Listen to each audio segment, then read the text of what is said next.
Bem, e chegou a hora, hein? O Na Lata vai entrar no ar. Hoje o guardião da lata é o Dom Tigrão. Vamos lá, manda aí a lata. Oi, chegou a lata. Lata, minha filha, você é demais. Aí eu pergunto a vocês.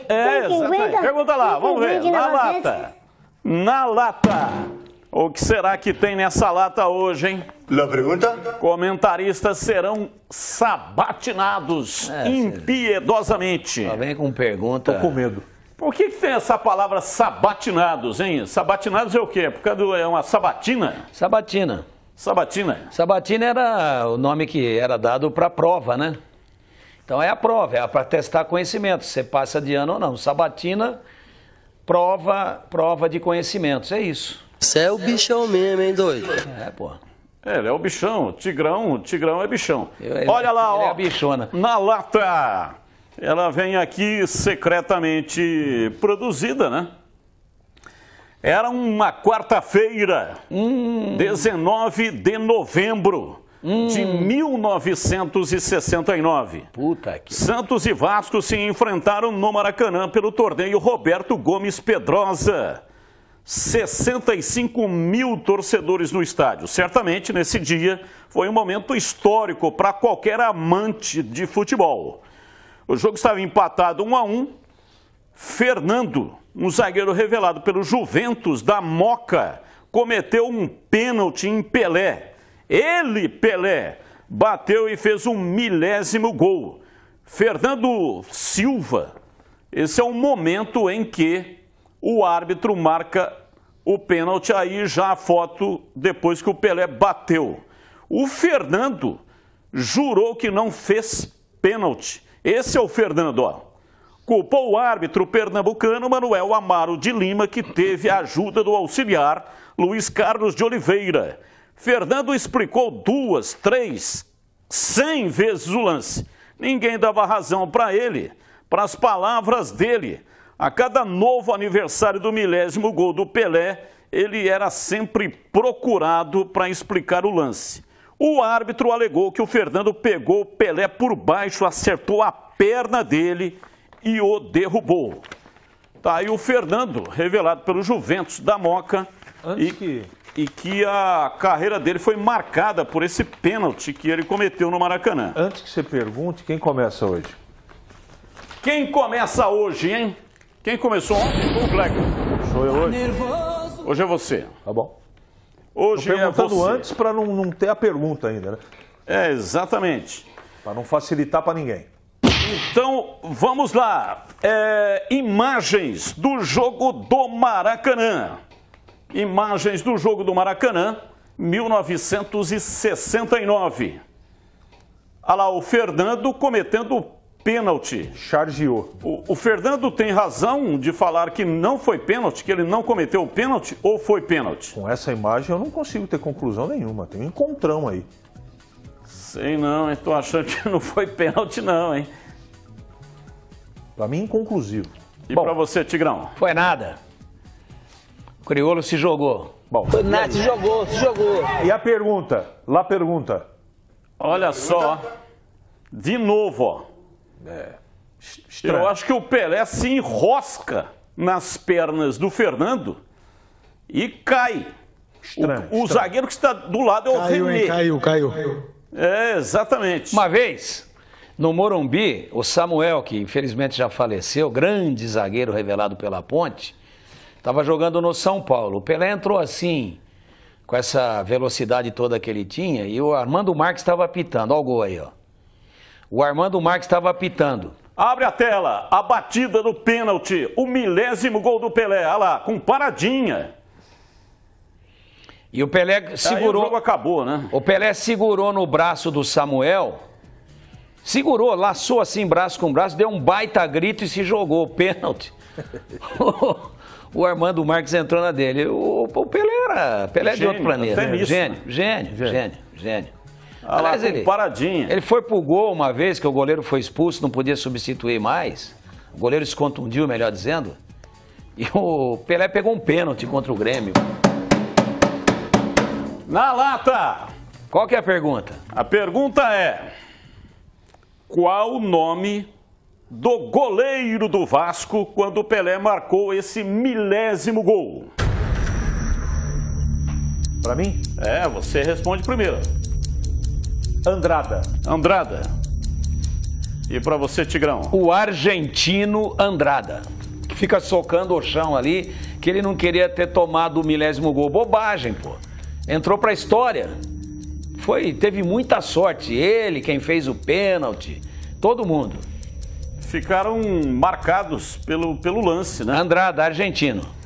A resposta está correta. Edgardo Andrada morreu em Rosário, a cidade natal dele, na Argentina, aos 80 anos de idade, em setembro agora de 2019. Não está aqui na lata, mas se vocês quiserem responder, porque o Pelé marcou o gol e saiu do jogo, né? Você viu ali, os jornalistas do mundo inteiro foram em cima dele. Hoje é inimaginável uma cena como essa, né? Há uma limitação muito grande para jornalistas, radialistas dentro do campo. Os caras carregaram ele no colo até ali, ó. E ele saiu de campo. Quem que entrou no lugar do Pelé? Eu acho que foi o Douglas. Eu não tenho a mínima ideia. Não foi o Douglas. Então não tenho a menor ideia. Então, isso aí foi pouco divulgado, né? Ninguém falou. Porque isso aí, esse lance aí foi aos 34 minutos do segundo tempo. 69 de cá não estava lá. E de cá até foi pro Santos em 71. O Pelé, numa entrevista, né? Você viu o lance ali? Os jogadores do Santos no meio do campo. Negreiros? Não foi Negreiros. Não foi Negreiros? Os jogadores do Santos no meio campo. Olha lá. E o Pelé, numa entrevista, disse que ele virou de costa para o Andrada e olhou para o meio do campo e viu os jogadores ali perfilados.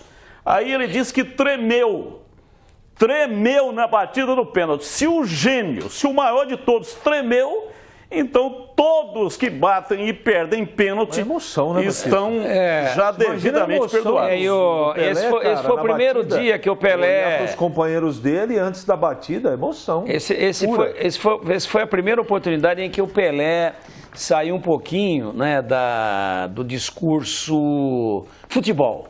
Falou alguma coisa de sociologia, de política, falou alguma coisa fora do âmbito das 4 linhas. Foi quando ele aí, sendo carregado, começou a chorar. Entende?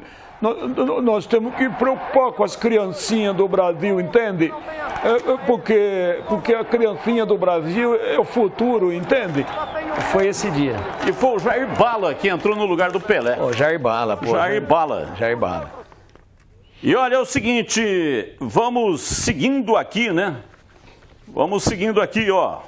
Vamos falar aqui agora a segunda do Na Lata de hoje. Quero aqui trazer para vocês a segunda do Na Lata de hoje. Vanderlei Luxemburgo.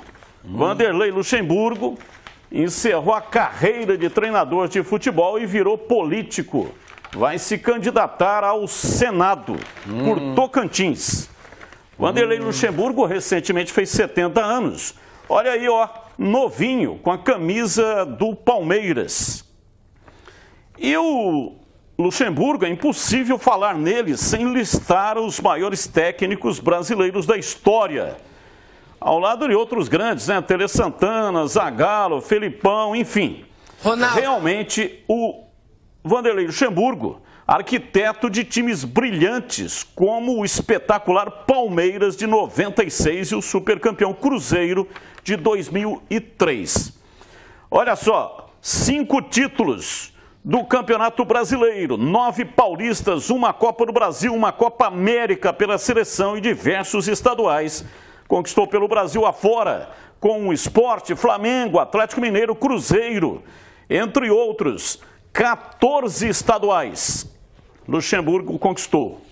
Em dezembro de 2004, ele foi anunciado pelo Real Madrid, demitido no dia 4 de dezembro de 2005. Comandou o time chamado de Galácticos, recheado de estrelas como Zidane, Beckham, Roberto Carlos, Ronaldo Fenômeno, Raul, entre outras grandes estrelas.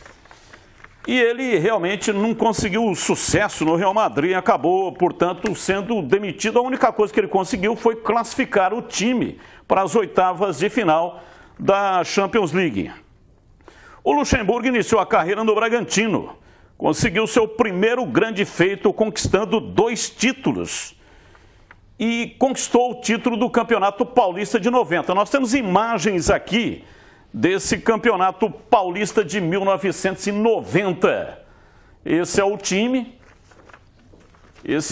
do Luxemburgo de 1990. Uma final chamada Final Caipira. Enfrentou o Novo Horizontino de Nelsinho Batista. Placar de 0-0 nos 2 jogos e, portanto, não tivemos gols, né, nas 2 decisões, as 2 partidas da decisão, melhor dizendo. E não tivemos, portanto, gol, mas o Bragantino, por ter tido a melhor campanha, foi o campeão. A pergunta é, além desse título do Paulista, qual outro título que o Luxemburgo conquistou pelo Bragantino? Foram 2, Paulista e qual outro título que o Bragantino conquistou sob o comando do professor? Aí você me apertou, hein, cara. Brasileiro não foi. Copa do Brasil também não foi. Com o Bragantino? Com o Bragantino. Ele conquistou 2 títulos com o Bragantino. O Paulista, mostramos ali a foto. 1990. No mesmo ano? Não, a pergunta é, qual o outro título, além do Paulista, que o Luxemburgo conquistou no comando do Bragantino? Não sei. E para você, Tigrão? Foi campeão da Série B. Campeão da Série B. A resposta está correta. Brasileiro de 1989. Bragantino sagrou-se campeão do torneio ao vencer o São José na final. As 2 equipes disputaram a primeira divisão do Campeonato Brasileiro no ano seguinte. Tem imagens aí do Brasileiro de 89? Não tem? Mas o Bragantino venceu por 2-1 o São José, o Campeonato Brasileiro de 1989, com gols de Eva. Olha aí, o Luxemburgo, lateral esquerdo, com a camisa do Flamengo. Sabe de quem que ele era reserva ou não? Do Júnior Capacete. Quem? Do Júnior, pô. Só do Júnior. Não jogou nunca, ele punha a camisa e ia pro banco. Nunca jogou. Ele jogava com o nome de Vanderlei. Bem, vamos lá, atenção, hein? Superestimado e subestimado.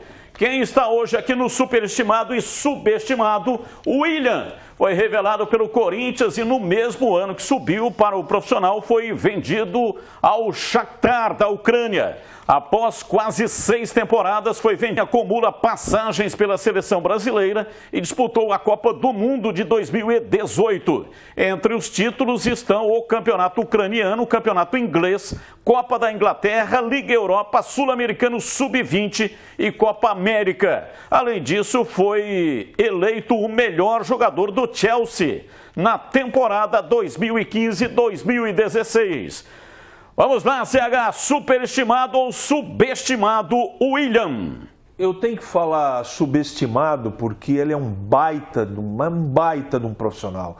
E eu vi esse cara jogar muito em alto nível na Europa. E vencer no futebol inglês não é para qualquer um. Uma pena que ele foi para uma Copa do Mundo jogando, mas nas mãos do comandante errado. Então eu vou colocar o subestimado, mas não é bem um subestimado, porque ele fez sucesso, ele é um cara realizado.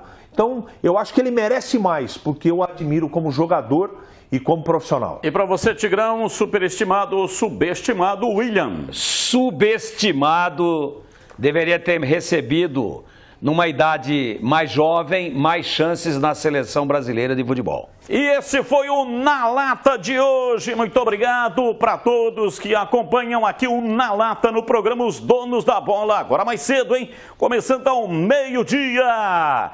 Tá lá, atenção, hein? Tá lá, olha aqui, olha o Na Lata. Olha só, olha aqui, ó. Que é isso? Na Lata, vai lá. Quase atenção, olha aí, o Na Lata, Tigrão. Ui!